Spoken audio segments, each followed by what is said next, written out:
qu'elle record, puis elle record. Que ça soit enregistré. C'est enregistré, je le vois dans le coin. Ah oui? OK. Oui. Go.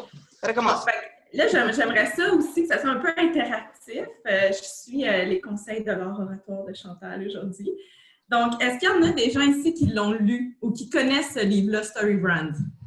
Non. Oui, toi, Chantal, je savais que tu l'avais lu. Fait qu'il n'y a personne ici, super. Fait que, est-ce qu'il y a des gens qui lisent en anglais ici? Oui. En tout cas, même si je vous fais un petit review aujourd'hui, je vous conseille, là, si vous avez un livre à lire, c'est celui-là. C'est vraiment la base et le fondement là, de tout ce que vous allez faire en termes de juste de présentation, pas juste de marketing, mais comment vous allez vous présenter, comment vous allez parler de vous, de votre entreprise, de ce que vous faites. J'ai préparé un petit PowerPoint. Je vais partager mon écran. Je suis pas habituée d'utiliser ça.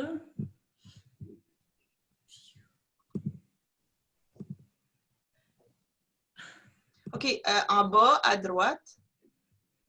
Ça paraît que j'utilise pas. Okay, oui, t'étais dessus, là. Juste à côté de ton Zoom, là, à la gauche, à la gauche, à la gauche. Gauche, gauche, gauche, gauche, gauche. Non, non, non, non. Droite, droite, droite. Oui, lui. Bon, parfait. Vous voyez que j'utilise pas souvent PowerPoint. Voilà. J'ai fait ça hier soir pour avoir des images. Je ne sais pas où vous mettre, là. Je vais vous mettre dans le coin. Bon. Storybrand, Building a Storybrand. Dans le fond, c'est quoi un peu ce livre-là? C'est vraiment, ça parle de l'histoire un peu de votre brand, de votre message, de comment vous parlez à vos clients. Dans le fond, le but, c'est de clarifier votre message le plus possible pour que vos clients vous écoutent avec intérêt. Donc, une des raisons pourquoi, puis moi, je vais orienter peut-être un peu la discussion marketing, mais comme je vous dis, c'est vraiment large, là, mais c'est une des raisons pourquoi votre marketing il est nul, c'est que des fois, votre message n'est pas clair. Vous ne dites pas exactement ce que vous faites à vos clients. Il y a une phrase clé qu'on dit souvent, c'est « If you confuse them, you lose them ». Fait que si vous les mélangez, vous allez les perdre. Donc, si ce n'est pas clair, le message, vous perdez une grande quantité de votre client. C'est pour ça que peu importe si vous faites des publicités, votre site web, que ce soit même votre carte d'affaires, votre signature dans votre courriel, c'est important d'avoir un message qui est clair dans ce que vous faites. À tous les jours, il y a des centaines de leaders qui font la même erreur coûteuse. Là, je me répète, ils n'expriment pas clairement ce que font leurs compagnies. Est-ce que vous êtes capable de répondre à ces trois questions-là de façon assez spontanée puis assez condensée? Ce n'est pas un 5 minutes. C'est qu'est-ce que vous offrez, comment cela va améliorer ma vie, puis qu'est-ce que je dois faire pour l'avoir? Donc, si vous n'êtes pas capable de répondre clairement et de façon convaincante à ces trois questions-là, vous pouvez travailler le SB7 Framework. C'est de ça qu'on parle, dans le fond, dans le livre. On vous parle du parcours, dans le fond, de votre story brand, de votre message, un peu comme un film. On compare un peu à un scénario de film. Là, Dom, ça doit t'interpeller un petit peu. Donc, on a toujours un personnage qui est votre client cible, qui rencontre un problème. Fait que, par exemple, en massothérapie, votre client, il rencontre un problème, il s'est barré le dos. On l'a vu tantôt. Il y avait quelqu'un qui s'était barré le dos. Il rencontre un guide qui va l'aider. Fait que ça pourrait être Isabelle, par exemple, qui va m'aider à me débarrer le dos, ou Stéphanie, qui va m'aider. Fait que ça, c'est le guide qui va lui donner un plan. Fait que c'est de dire, OK, ça va prendre 3 rencontres. Après 3 rencontres, je vais te débarrer le dos. Donc, un plan. Rendez-vous aujourd'hui si tu veux que je te débarre ton dos. Là, c'est assez comme simple comme exemple, mais c'est pour que ça soit bien compris. Puis après ça, votre dos il est débarré, ça se conclut en succès. Puis, ça vous... j'ai de la misère à transcrire dans l'anglais ou français, mais ça vous empêche un échec, par exemple. Pas un échec, mais de garder le dos coincé puis de vous blesser encore plus, par exemple, dans le cas du dos barré. Donc, ça, c'est vraiment comment vous devriez penser à votre entreprise, à vous.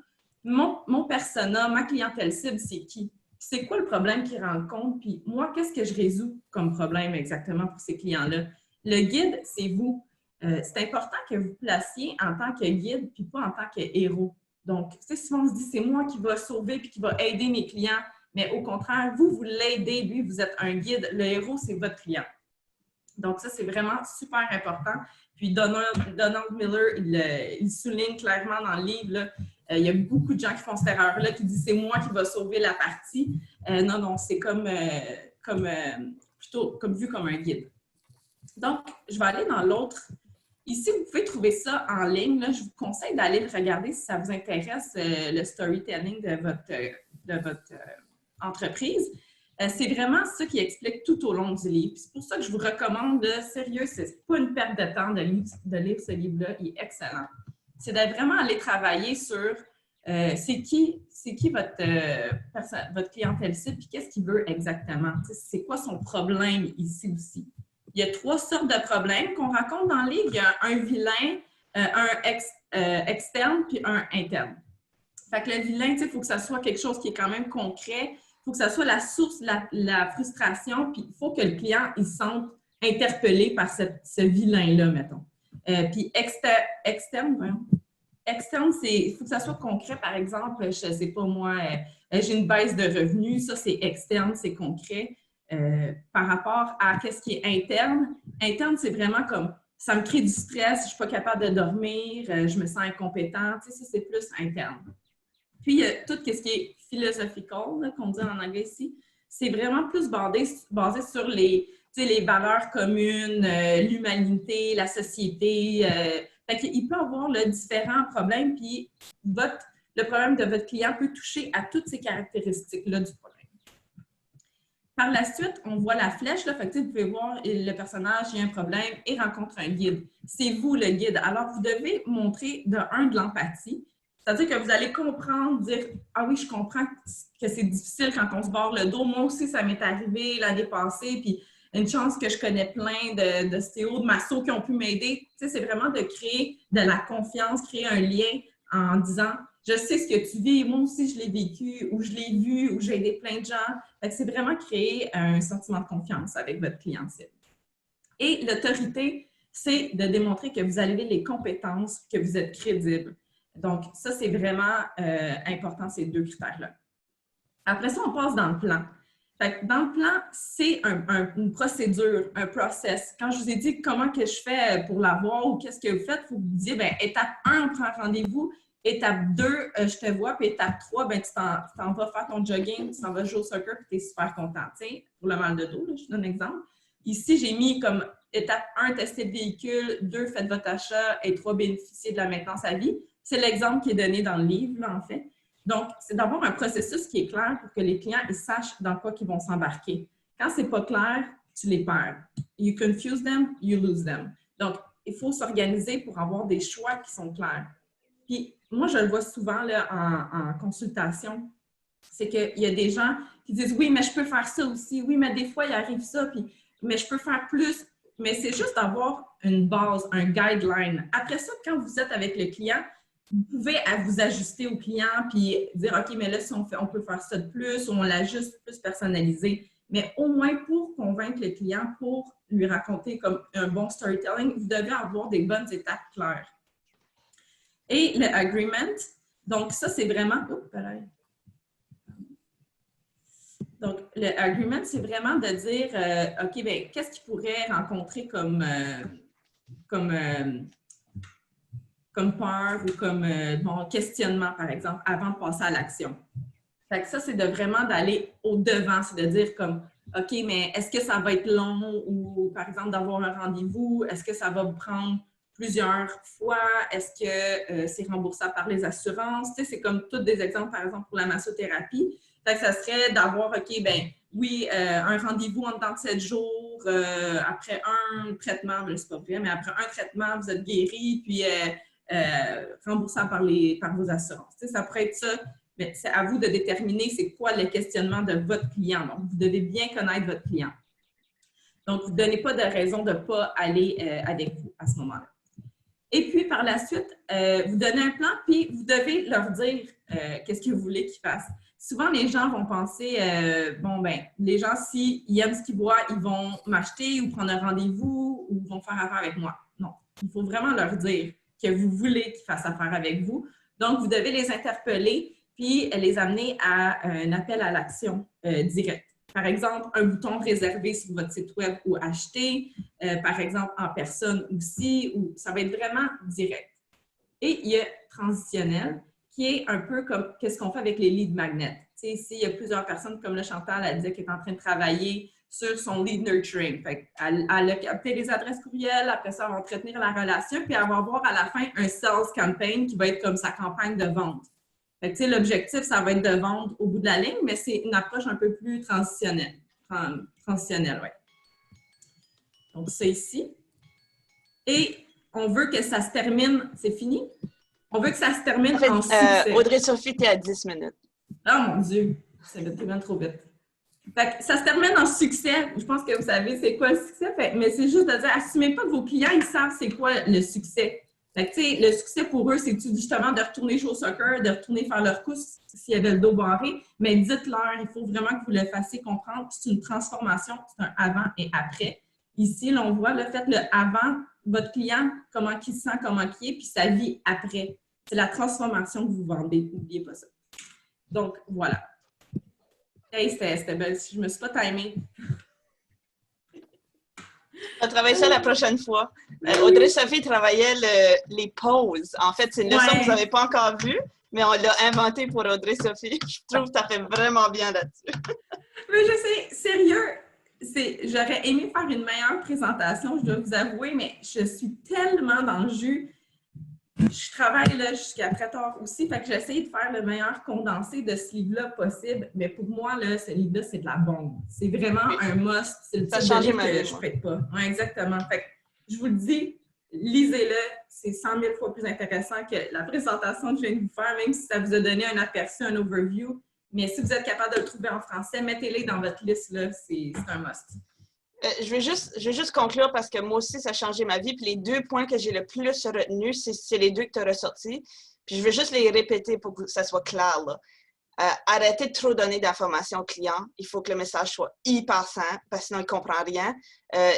Puis la manière qu'il dit dans le livre, c'est si le message n'est pas clair, vous y faites brûler trop de calories. Tu sais, quand on utilise notre cerveau, ça brûle des calories. Il faut que tu brûles le moins de calories possible, sinon il décroche. OK? Ça fait-tu du sens, ça? Faut que c'est le moins de détails possible. Moins de détails possible. Clair, clair, clair. Puis l'autre affaire, c'est tu n'es pas Luke Skywalker. Tu es Yoda dans la transaction. Ton marketing, il faut que tu sois Yoda. Il faut que tu sois Haymitch à Katniss. Il faut que tu sois le guide et pas le héros. Puis tout le monde fait cette erreur-là, surtout les courtiers immobiliers. C'est horrible, j'ai 50 000 exemples. Le courtier est le héros, il est le héros. Non, le client, c'est son histoire. Puis toi, tu es juste là comme guide. En tout cas, c'est tout ce que je voulais dire, puis j'ai capoté ce livre-là, moi aussi. Y a-t-il des questions sur ce livre-là ou sur le processus? On peut-tu demander s'il y a des questions? Je sais pas. Si jamais il y a des trucs qui n'étaient pas clairs, vous avez des questions à propos de ça, n'hésitez pas, mais ça parle un peu dans le parcours marketing. Dom, je ne sais pas si tu t'en es rendu compte, mais on parle beaucoup de ça. On se met beaucoup dans les souliers de notre client, puis on essaie de comprendre comment il fonctionne, comment son comportement, ses actions, puis son mindset. C'est vraiment la base, c'est votre client, c'est le mindset de votre client. Quand vous savez, puis vous le connaissez très bien, puis vous l'avez très bien ciblé, fait qu'il n'est pas trop large, là, mais vous êtes quand même capable de le cibler précisément, bien, vous êtes capable de savoir qu'est-ce qu'il pense, c'est quoi ses objections, ses doutes, ses peurs, où est-ce qu'il se trouve, à qui il parle, qu'est-ce qui va le convaincre, etc. Donc, vous allez être capable de le transformer en client. Dans le parcours, dans le fond, on fait d'un prospect inconnu, un client potentiel inconnu, à un ambassadeur, un fan numéro 1 de votre marque qui va vous référer puis qui va avoir une récurrence avec vous. Puis c'est là qu'on en avait parlé de toi, Isabelle, parce qu'on disait, tu sais, quand tu aimes beaucoup quelqu'un, tu as vu quelqu'un puis tu es comme « Wow, ma masseur-thérapeute, c'était écœurant », tu vas la référer à tout le monde parce que, écoute, elle t'a rendu un service au-delà de tes attentes, puis tu es devenu un ambassadeur, fait que tu vas y chercher des clients pour elle. Fait que c'est ça l'objectif, de créer une base de clients ambassadeurs. Puis c'est avec un message clair que vous êtes capable de faire ça. Donc, ça fait un petit résumé. Merci. Je ne sais pas si vous avez vu, mais on a eu la visite d'Ariel pendant la présentation d'Audrey qui est venue nous voir. Super surprise! genre que je fais sur la caméra, moi. We could meme this picture. Ah oui, vraiment. Fait que, félicitations à tout le monde, ça s'est bien passé. Je pense qu'on était. Est-ce que tout le monde est à l'aise avec le 1h30 au lieu d'1 heure? Comme je pense que ça donne plus de temps à tout le monde de parler et de dire cette chose-là. C'est quoi? Moi, je suis à l'aise. OK. Fait que moi, j'ai trouvé ça vraiment bien. Je suis super content de vous voir. Sonia a écrit qu'elle est contente, elle sent l'énergie. Fait que c'est vraiment le fun. Il faut aussi, c'est plus facile pour certains que pour d'autres, mais c'est vraiment important de. Souvent, on attend, j'ai hâte que la vie revienne à la normale, j'ai hâte que les choses reviennent à la normale, mais la vie, c'est maintenant. OK? Fait que c'est maintenant, il faut s'adapter maintenant, il faut mettre les choses en place maintenant. Il ne faut pas attendre à plus tard. Il faut dire aujourd'hui, qu'est-ce que je peux faire aujourd'hui pour que ça continue comme ça. Il ne faut pas juste attendre, ah, mais on va attendre voir qu'est-ce que le logo va nous dire, on va attendre. Il faut faire aujourd'hui ce que tu peux avec ce que tu as quand tu peux. Donc, Isabelle, parle-nous de ton livre. J'adore ce livre-là, Isabelle. Ah, excusez-moi, il sort à l'envers, bon. mais je l'ai fini hier, puis en fait, il faudrait que je le relise à chaque jour et à chaque semaine et à chaque mois. Mais ce que tu dis, Fred, c'est tellement ça, c'est maintenant, il n'y a pas de avant, il n'y a pas d'après, c'est maintenant qui compte. Puis, ouais, c'est fantastique, vraiment. Hey, c'est tout petit, c'est des chapitres, en tout cas, ça se lit, t'as un petit paragraphe, mais relis-le 10 fois, t'en auras pas assez. C'est parfait. Ouais, ça fait du bien. bon, ben c'est génial. Fait que, il reste 4 minutes. Est-ce que vous voulez parler d'autre chose? Est-ce qu'on termine? Moi, j'ai un autre point sur StoryBrand, si vous me permettez. Vas-y, Chantal. On n'avait pas le temps de parler de tout le livre. On a parlé comme Audrey-Sophie, plutôt à parler des points importants. Mais il y a un autre point puis c'est une erreur que je vois que tout le monde fait, c'est qu'ils essayent de faire une demande en mariage à leur client tout de suite. La personne ne te connaît pas, puis tu essaies de signer un contrat puis avoir le client tout de suite. Mais dans la vraie vie, on fréquente. Fait qu'on va sur une date. Fait qu'on demande pour aller sur une date. Puis on apprend à se connaître. Puis éventuellement, on fait une demande en mariage. Puis ça se peut que la personne elle dise non. Fait que là, on continue le dating process. Puis dans le marketing, c'est la même chose. Il faut fréquenter avant de faire la demande. Fait arrêtez de faire la demande tout de suite quand la personne ne te connaît pas. Les gens, ils aiment pas ça. Puis ça marche pas. C'est tout. Chantal, out. T'as l'air vraiment excitée, Chantal, par le livre. Je suis comme... Oui, trop. Un peu trop. Bon, ben, passez un super bon 2 semaines. Continuez à vous appeler entre vous, continuez à se communiquer. Ce n'est pas des RDA comme tel, mais continuez à vous appeler puis à se prendre des nouvelles, prendre de l'énergie l'une de l'autre. Quand quelqu'un est down, l'autre va le remonter. Quand quelqu'un est high, c'est vraiment important de se parler, de communiquer puis de garder contact. Passez un super 2 semaines, puis félicitations Evelyne pour ton infolette. Fait que, on a fini? C'est correct? Questions, angoisse, ambiguïté? Good job! À dans 2 semaines.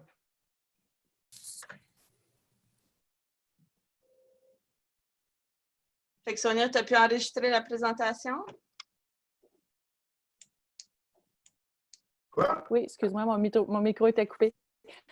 Oui, tu veux que je vais te l'envoyer comme l'autre fois? Je l'ai mis sur le cloud. OK. Avec le mot de passe, c'était correct? Je sais pas. Il n'y avait pas de mot de passe la dernière fois. Je pense que tu m'avais juste envoyé un lien qui fonctionnait. Bye, Anne! T'es encore là? Pour moi, Anne n'est pas là. Anne est sur le bol de toilette. Bon, j'allais faire mon 2e café. Bye, gang! Bye. Je vais arrêter l'enregistrement avant. OK.